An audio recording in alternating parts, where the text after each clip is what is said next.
ang tanging katagang siyak na ipupukol ni Padre Ibanez sa ginagawa ng mga dekano ng mga mamahayag para sa pansariling pagbubuhat nila ng bangko. Pero, magaling. Kung aanalisahin, ang El Grito lamang ni Belsayb ang tanging nagsasabi ng katotohanan. Magaling, Belsayb, magaling.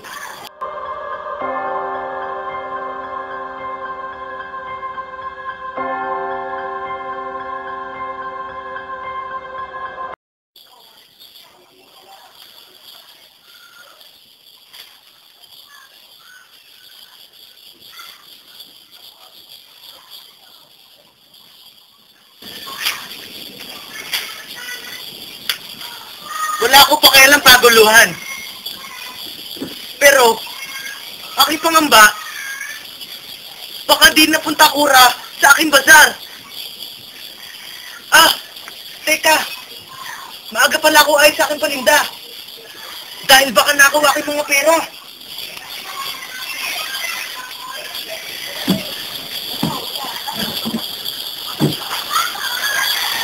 O pagod.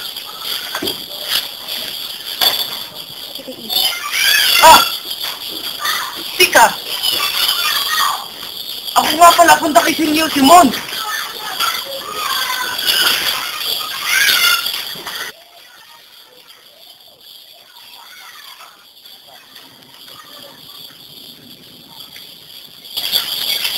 Ginoo, pinapasabi ko sa inyo ni Senyor Simon na ayaw niya makapagkita sa inyo.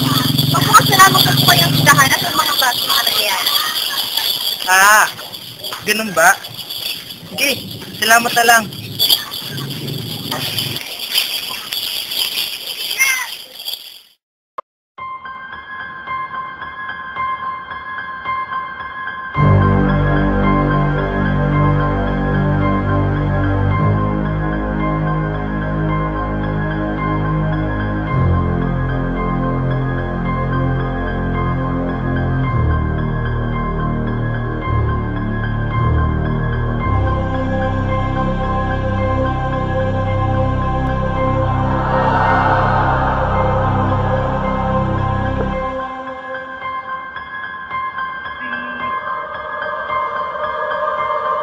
May hawak baril!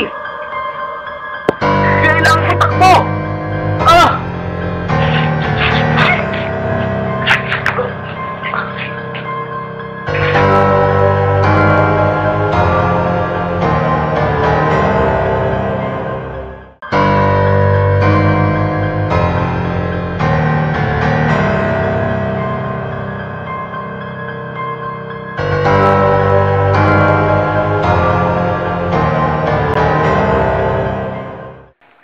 Nasa kabundukan ngayon ng mga estudyante at nakikipag-usap na sa mga tulisan upang sabi-takurin ang syudad. Mali ka!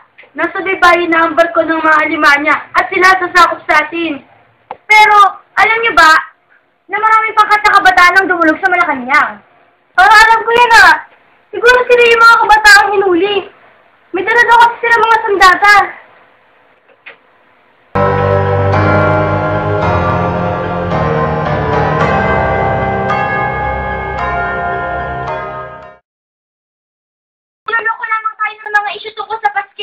Alam kong gawa-gawa lamang ito ni Padre Salvi. Ang boses mo, baka may makarinig at sakupin pa tayo. Ngunit, nagpapakatotoo lamang ako. Ngunit, bakit si Padre Salvi ang iyong sinisisi? Di niya kasi napahinto ang operata, kaya gumawa siya ng issue para sa mga kabataan.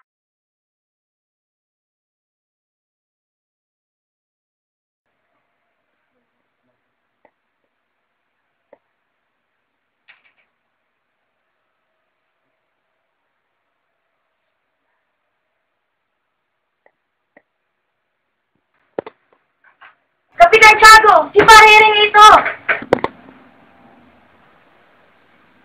Padre, pasok po kayo.